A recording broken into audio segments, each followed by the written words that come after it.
Shalom dan selamat berjumpa kembali dalam acara Renungan dan Doa untuk edisi hari Sabtu 17 September 2022.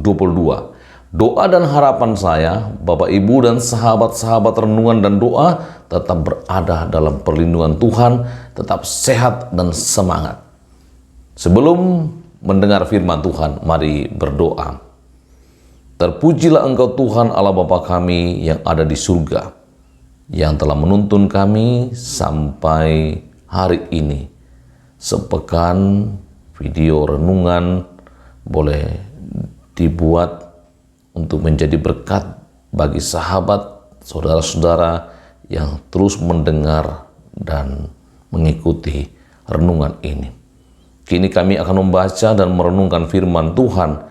Tuhan, pakailah hamba-Mu ini, dan oleh kuasa Roh Kudus kami dimampukan untuk memahami dan memelihara firman-Mu. Ampuni dosa kami dan berfirmanlah ya Tuhan, kami telah siap mendengar. Di dalam nama Tuhan Yesus Kristus kami berdoa. Amin.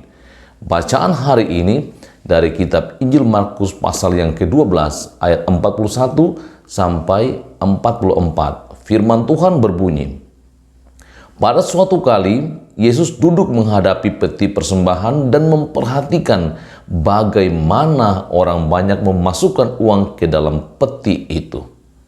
Banyak orang kaya memberi jumlah yang besar. Lalu datanglah seorang janda yang miskin dan ia memasukkan 2 peser, yaitu 1 duit. Maka dipanggilnya murid-muridnya dan berkata kepada mereka, Aku berkata kepadamu, sesungguhnya janda miskin ini memberi lebih banyak daripada semua orang yang memasukkan uang ke dalam peti persembahan. Sebab mereka semua memberi dari kelimpahannya, tetapi janda ini memberi dari kekurangannya, semua yang ada padanya, yaitu seluruh nafkahnya. Amin, demikian bacaan firman Tuhan. Saudara-saudara yang dikasihi Tuhan, hari ini kita berbicara tentang persembahan, di mana Yesus mengamati orang yang memberi persembahan. Persembahan kata dasarnya sembah, sesuatu yang dipersembahkan, disembahkan kepada pemilik kehidupan, yaitu Allah atau Tuhan itu sendiri. Dalam teks ini, Yesus mengamati orang-orang memberi persembahan. Orang kaya memberi banyak, sementara ada janda yang miskin memberi sedikit, 2 peser, yaitu 1 duit. Nah, persembahan ini kemudian Yesus menjelaskan kepada murid-muridnya bahwa justru janda miskin ini yang memberi lebih banyak, karena ia memberi dari kekurangannya semua yang ada padanya, yaitu seluruh nafkahnya. Saudara-saudara yang dikasihi Tuhan, cara pandang kita tentu berbeda. Ketika kita melihat orang memberi persembahan yang banyak, kita akan mengatakan itu yang terbaik. Sementara Yesus melihat itu dari kelebihan-kelebihannya dan tidak mempengaruhi kehidupannya. Sementara janda yang miskin memberi seluruhnya, entah apa yang akan ia gunakan lagi besok untuk menyambung hidupnya. Tetapi tidak dapat dipungkiri bahwa baik yang memberi persembahan maupun yang mengelola persembahannya lebih senang dengan persembahan yang jumlahnya banyak. Sehingga kadangkala sadar atau tidak sadar selalu memberi pujian kepada mereka yang memberi lebih banyak. Salahkah mereka memberi yang banyak? Tentu Yesus tidak menyalahkan bahwa mereka salah memberi banyak. Mereka dinilai Tuhan Yesus memberi dari kelebihannya. Sementara yang miskin ini janda lagi, ia memberi dari semua yang ada padanya. Tentu ini berpengaruh kepada sikap cara memberi, yaitu cara memberi dengan tulus. Apakah yang kaya memberi dengan tulus juga? Tentu kita bisa menjawab dalam hati, bisa ya, bisa tidak. Tetapi sekali lagi, dia memberi dari kelebihannya. Dan Yesus melihat hal yang lain dalam pembacaan ini. Karena itu bagaimana dengan kita? Apakah kita ketika mempersembahkan atau menyembahkan sesuatu kepada pemilik kehidupan ini dengan tulus, entah dari kelebihan atau dari kekurangan? Kita diajar untuk memberi dengan tulus hati dari apa yang ada pada kita. Jika kita bisa memberi seperti seorang janda yang miskin, sungguh itu dinilai Tuhan Yesus lebih banyak. Atau dalam teks ini dikatakan bahwa justru janda miskin itu yang memberi lebih banyak. Saudara-saudara yang dikasihi Tuhan, tentu kita tidak cukup sampai di situ. Bagaimana dengan yang mengelola persembahan itu? Tentu semua yang disembahkan kepada Tuhan harus dikelola dengan baik. Karena Tuhan melihat orang yang memberi persembahan, dan juga Tuhan melihat yang mengelola persembahan itu apakah juga mengelolanya dengan baik, dengan benar, dengan tulus untuk pelayanan Tuhan, untuk penyebaran keluasan Injil atau kelebaran Injil di mana kita diutus. Nah, mari dalam hidup ini, baik yang memberi persembahan, yang mengelola persembahan, lakukanlah semua itu dengan tulus. Jadikanlah tubuh ini sebagai sesuatu yang disembahkan, sebagai persembahan yang hidup, yang kudus, yang berkenan kepada Tuhan.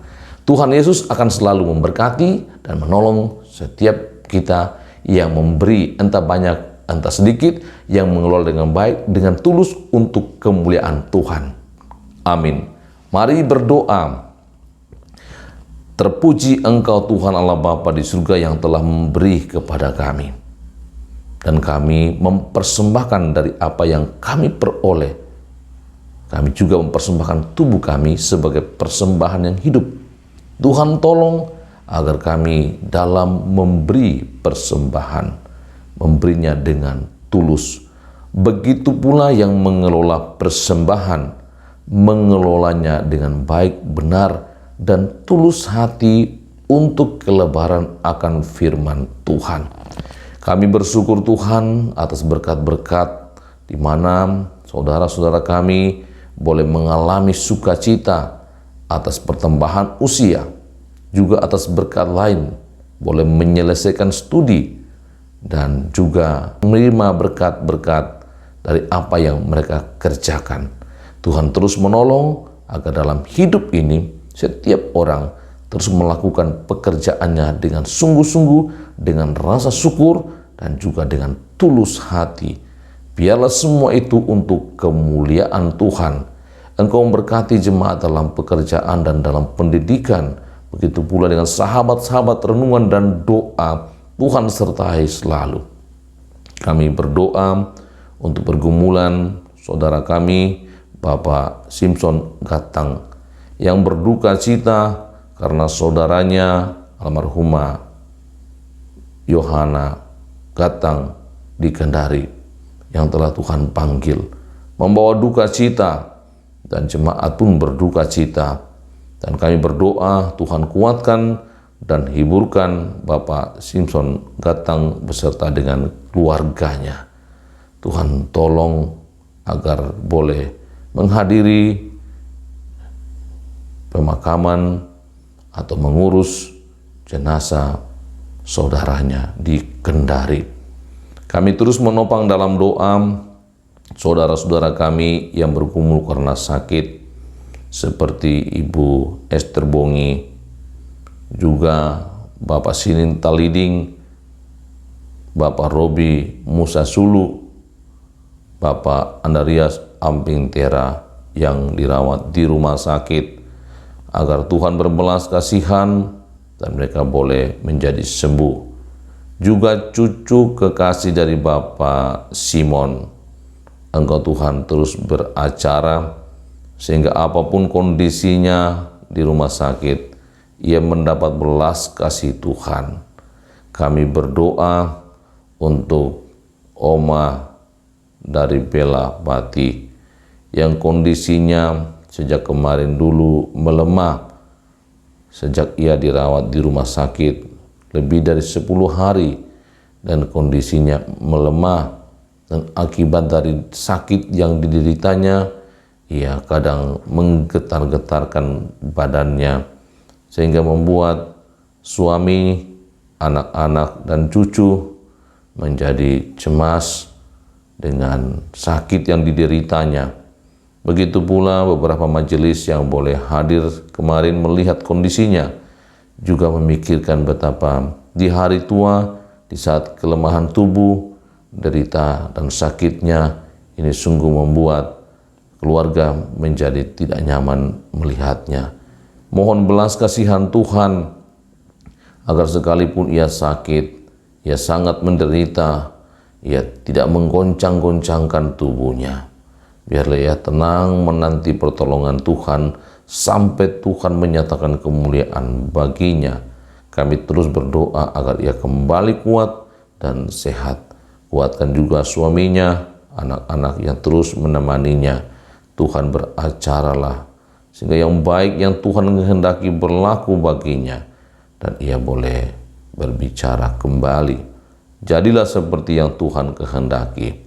Seluruh kehidupan kami hari ini, kegiatan-kegiatan di gereja, atau pembinaan yang dilaksanakan oleh PWGT, Tuhan berkati, sehingga mereka boleh bersama-sama berusaha apa yang harus mereka lakukan di rumah sebagai bagian dari praktek dari apa yang mereka lakukan hari ini, bagaimana membuat bakso. Juga memberkati rencana sidang pleno untuk mengumpulkan usul-usul yang akan diteruskan ke persidangan 3 Klasis Makassar Tengah, sehingga boleh mengeluarkan usul-usul yang akan membangun persekutuan, meningkatkan pelayanan di tengah-tengah jemaat dan Klasis Makassar Tengah. Tuhan berkati, tuntun dan lindungi kami sepanjang hari ini di akhir pekan, agar kami menikmati akhir pekan ini dengan sukacita, sehingga pada esoknya kami dapat bersama-sama bersekutu, memuji Tuhan di rumah Tuhan yang kudus pada hari yang kudus. Ampuni dosa kami dalam nama Tuhan Yesus Kristus kami berdoa. Amin. Demikian renungan dan doa untuk hari ini. Sejak hari Senin sampai hari Sabtu, saya telah membuat renungan dalam bentuk video. Semoga menjadi berkat bagi Bapak, Ibu, Saudara-saudara sekalian. Dan kita akan jumpa lagi 1 minggu ke depan dalam renungan dan doa dalam bentuk video jika Tuhan berkenan. Tetap jadikanlah hidup ini, tubuh ini sebagai persembahan yang hidup. Kita jadikan semua itu dengan tulus hati, untuk hormat dan kemuliaan Tuhan sampai selama-lamanya. Tuhan Yesus memberkati kita semua.